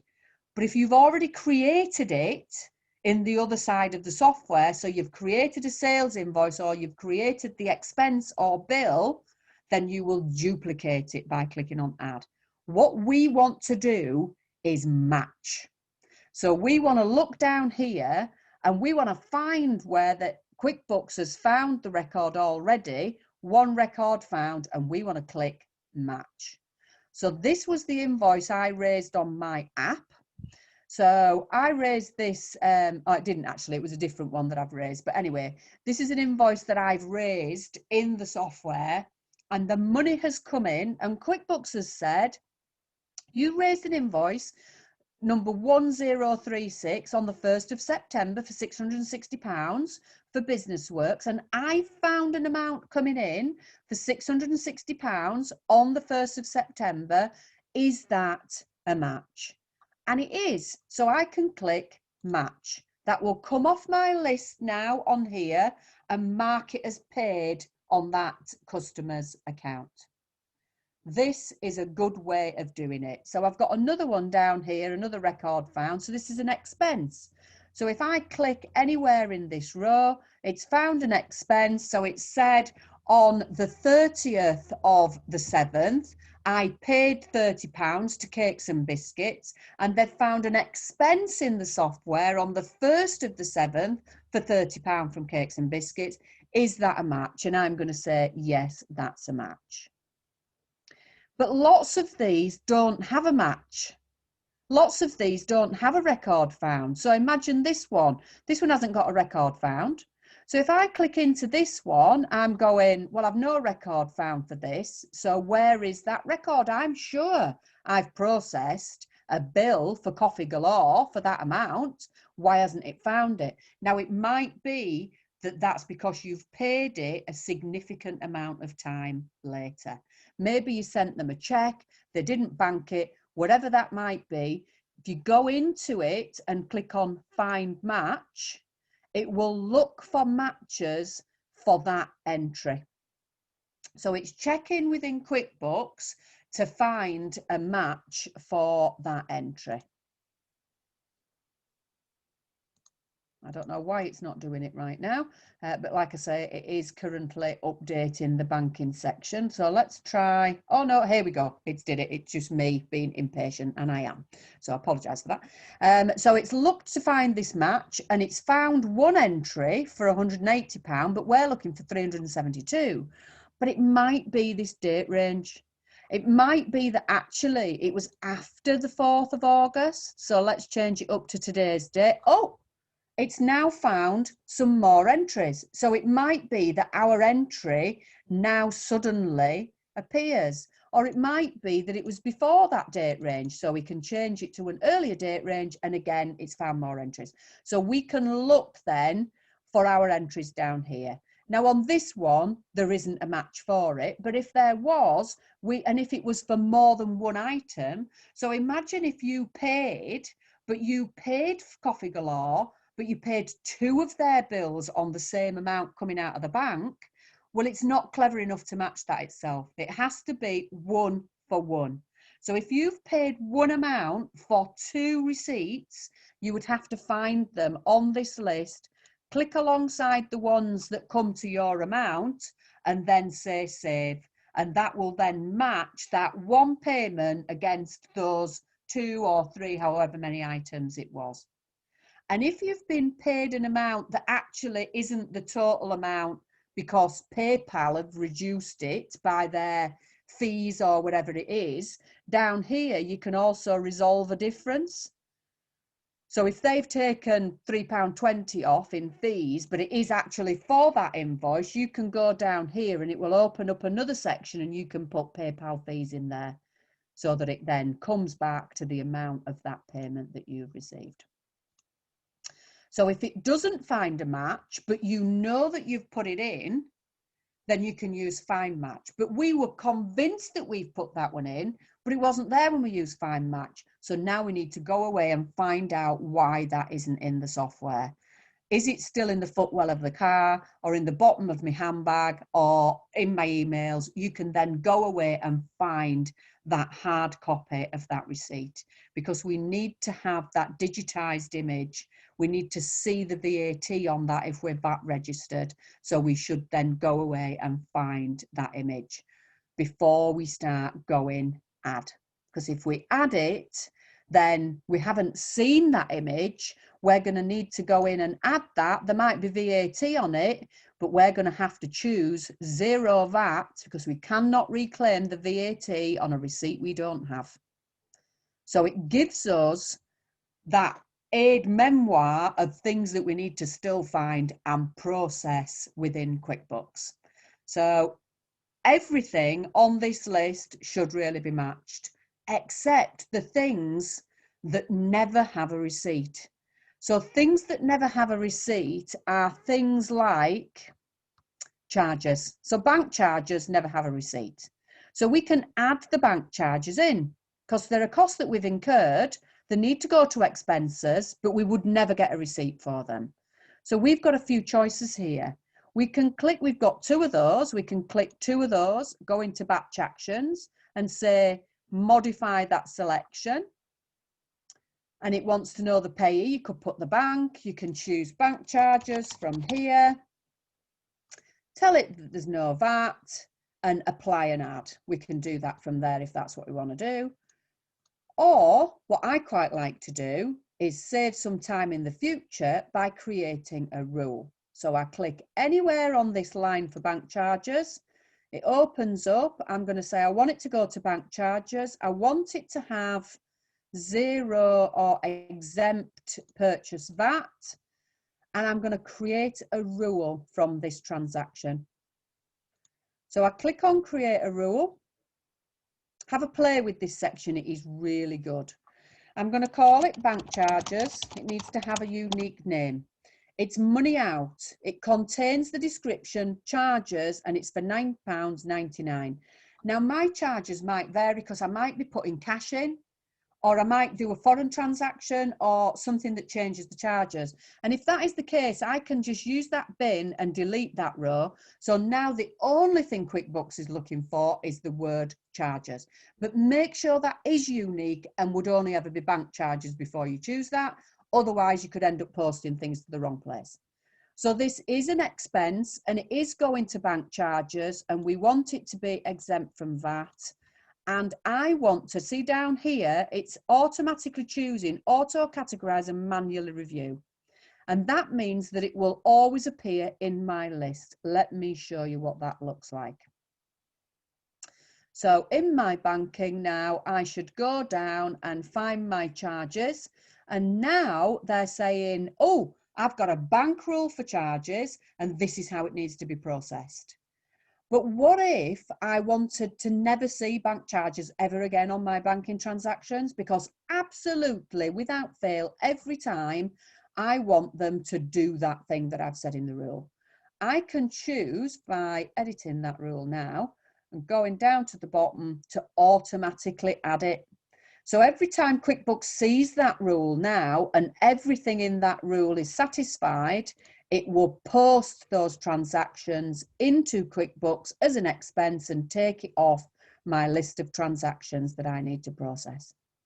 So I've just saved myself a bit of time. Just on, I know we're running out of time, so just really, really quickly on here, net wages, if you've got wages going through, be careful you don't duplicate these because typically if you've used payroll within QuickBooks, that will be posted as an expense. Or for us, you know, for our clients, we would put a journal in from the piece of software we use for payroll. That's already sitting as an expense. This money going out doesn't match it. It's a different amount and it needs to be processed through to a balance sheet account called net wages. Speak to your accountant if you're not sure about that, but that's a transfer. So if we click into one of these, it's not an expense we're processing, it's a transfer to net wages. So just be careful of that again so that you don't duplicate those transactions. And the other thing that's a transfer is this director's loan / dividend. So this person has received a dividend from themselves, paid themselves it. That again is a transfer. It is not an expense of the business. That's not how it's accounted for tax. So it needs to be transferred. So we would then just change that to be a transfer. And I would set that up as a rule in fairness. So every time director's loan / dividend appeared or the name of the director, I would have that transferring through to their director's loan account each time.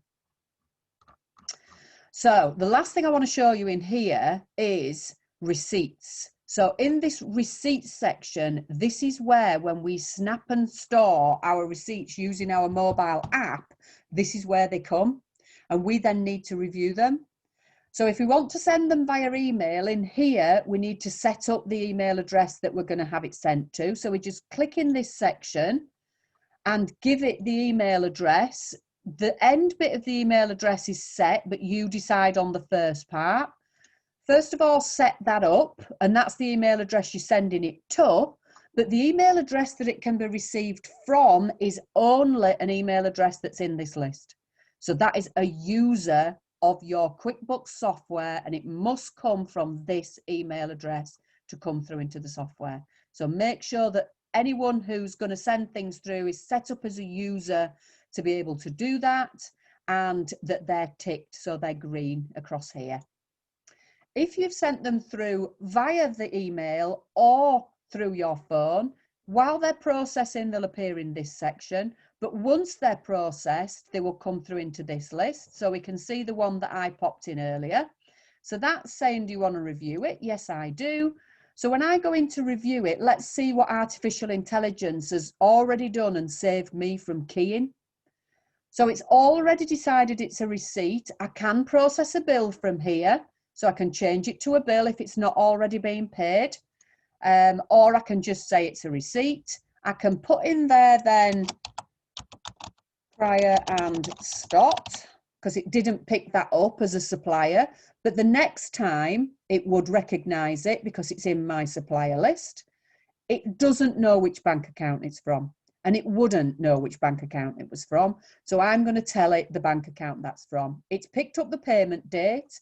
And again, it's chosen creditors, but it learns as it goes. So this was actually for a meeting that I had with my team.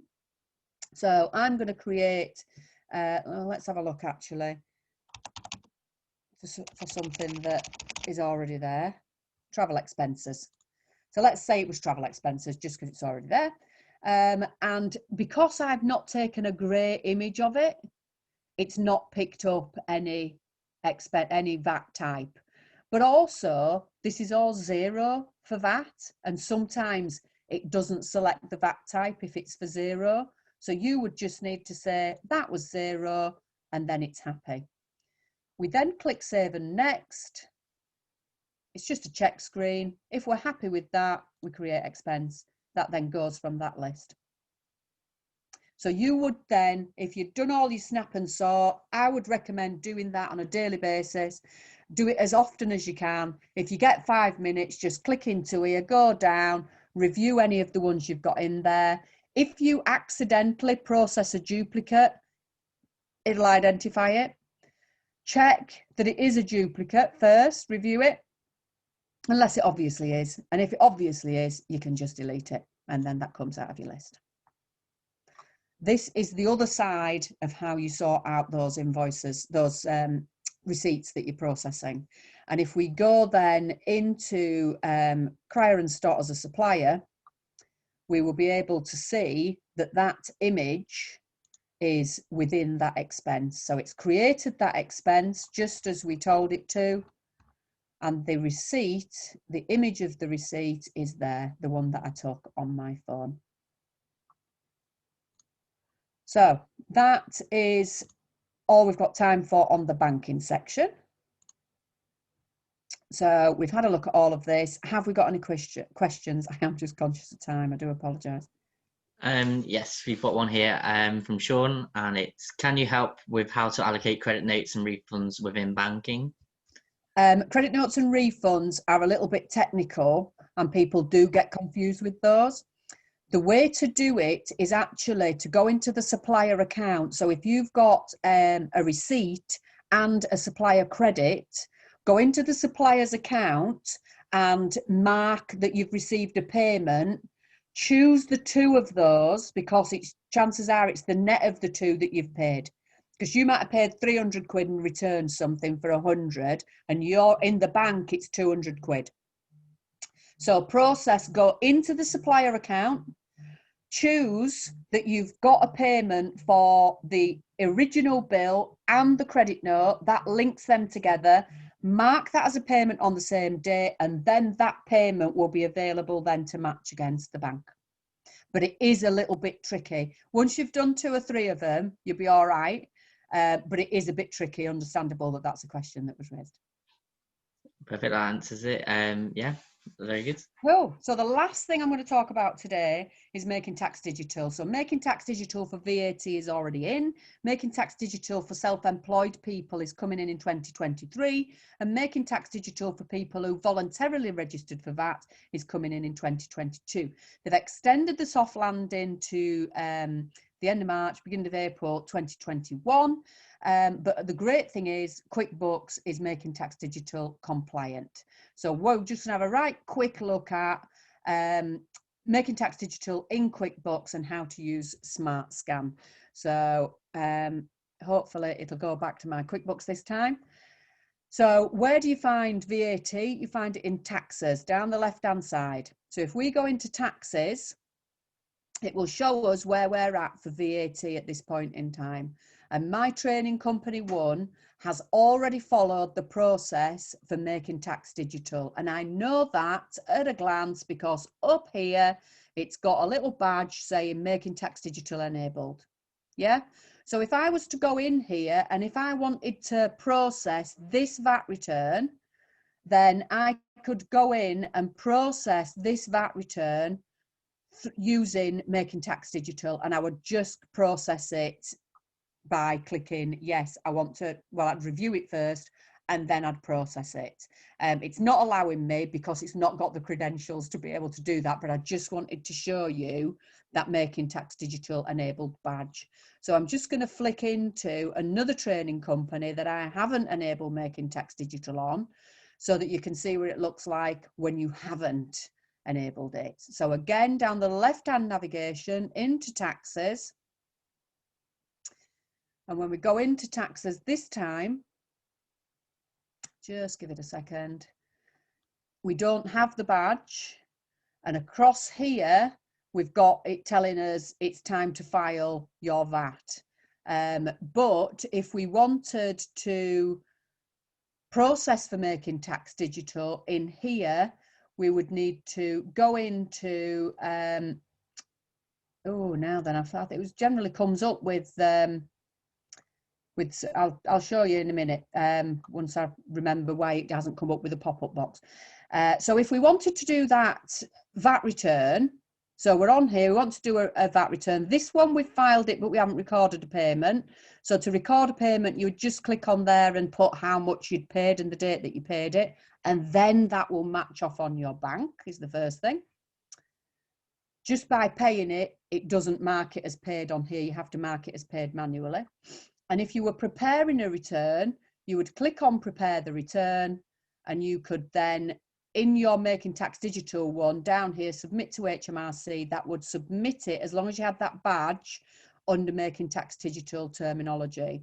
As you go through it, it will just ask you to sign a declaration that says that you are happy that that is correct to file. We can't do that. We would have to mark it as filed on here because obviously we're not linked through, but it is as easy as that. Once you have done the steps for making tax digital, filing it through the software is just a click of a button. So it's then just a case of making sure that your VAT return is correct. And to make sure that your VAT return is correct within QuickBooks, I would suggest you use this down arrow and you use SmartScan. So SmartScan is holding your hand and helping to make sure that your VAT return is correct. So it's taking you through, these items will be excluded from this VAT period.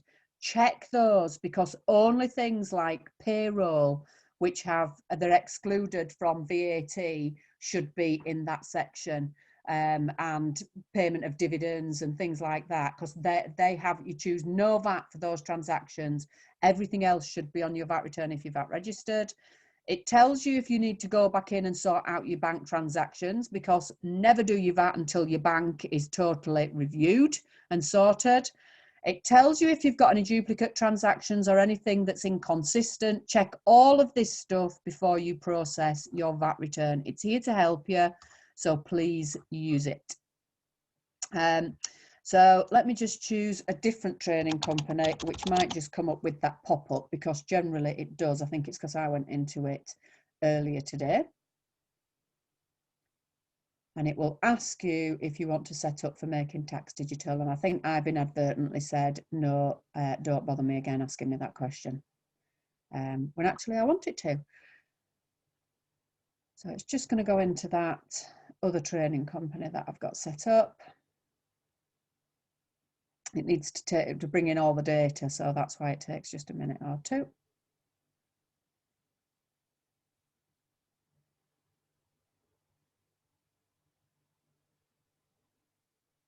Come on. Lovely. So as I go into taxes now in here, I should get a pop-up that says, do I want to set up for making tax digital? Got everything crossed at this point in time. Yay! Love it when a plan comes together. So this pop-up, yes, get started. So you would just click on yes, get started to enable your QuickBooks for making tax digital. It then tells you that you must wait. So this is you, number 2. So if you are, it's your business and you're setting it up for yourself for making tax digital, you must do the steps with HMRC first.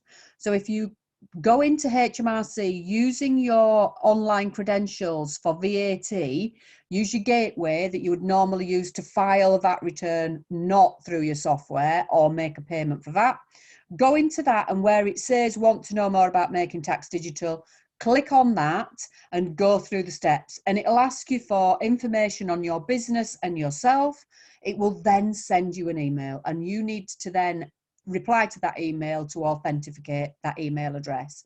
Once you've done that, and as it says here, the email from HMRC confirming your client has signed up, that can take up to a business day to arrive. Only then can you follow the process to set up for making tax digital within QuickBooks. So do that first. After that, it is like a couple of clicks to get you set up, and then you'll get the badge in the top left-hand corner. And that is all we've got time for, because we have run out of time. Have we got any further questions? No current questions at the moment, but we have a request. So during the invoicing section, there's a couple of technical difficulties with the audience. So would it be possible to have a quick whistle stop walk through the invoicing section? Is that possible? Yep, it will. Let me go back into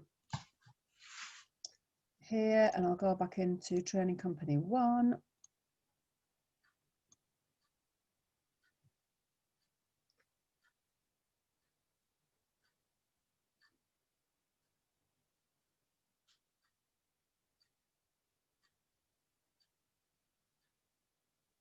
Give it a chance to flip through. This is something that you'll never have to experience, because I've got like 200 clients on QuickBooks. So it has to flick between one and another in my subscription. It's something that you won't need to worry about. So sales, so raising invoices in the sales section, you can raise them under new. So you can raise an invoice under new, or down in the sales section, you can choose a customer.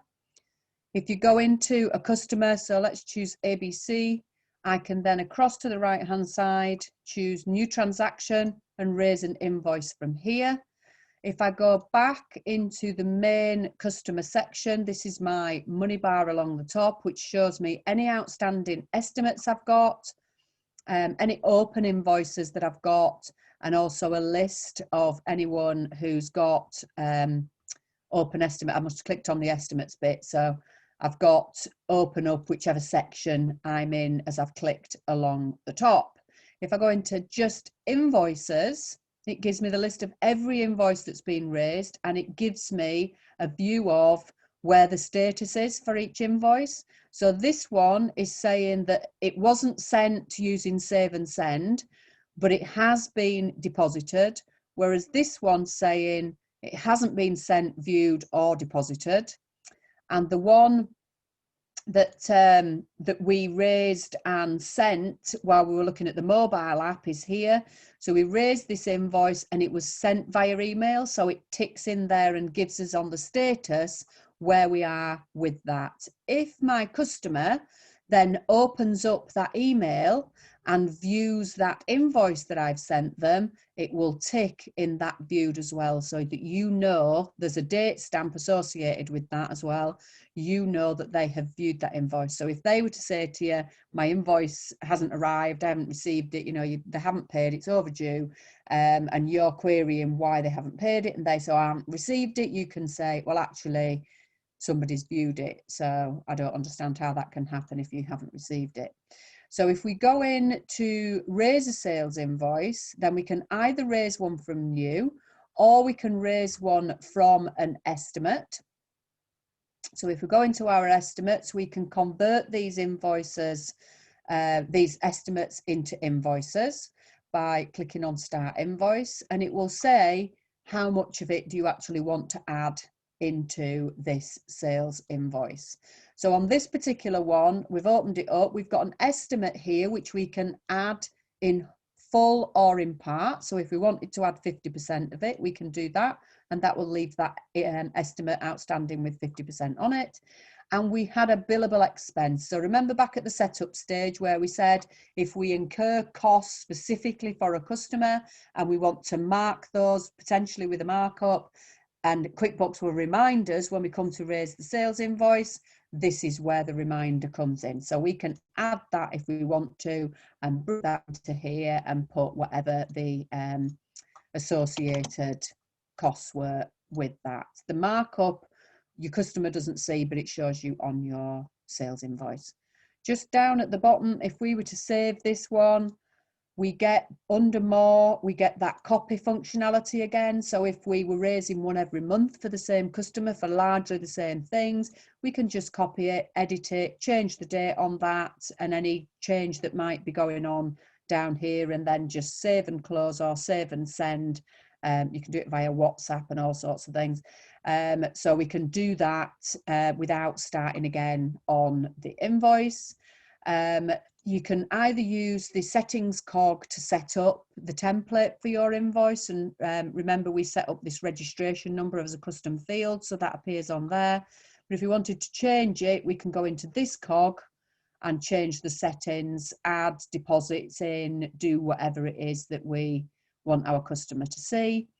If we'd got multiple different sales invoice templates, then down under customize, we can create a new style or choose a different style. So we might have one that we've set up to take direct debit payments and another one that we've set up to take standard invoice terms payments, or whatever it might be. You might have 3 different trading as and have different logos, or whatever it might be. You can choose those from down here too. Is that giving people what they need? I don't know what the technical difficulties were or which bits weren't covered. Yeah, for sure. So if you let us know in the chat box if that helps you with the invoicing there, then that would be great. But yeah, just looking at the time now, what I'm going to do is just thank you all very much for coming, and thank you very much, Jo, for delivering such a fantastic session. I'm going to stop the recording now, and we'll do some more open Q&A if we get any questions coming through.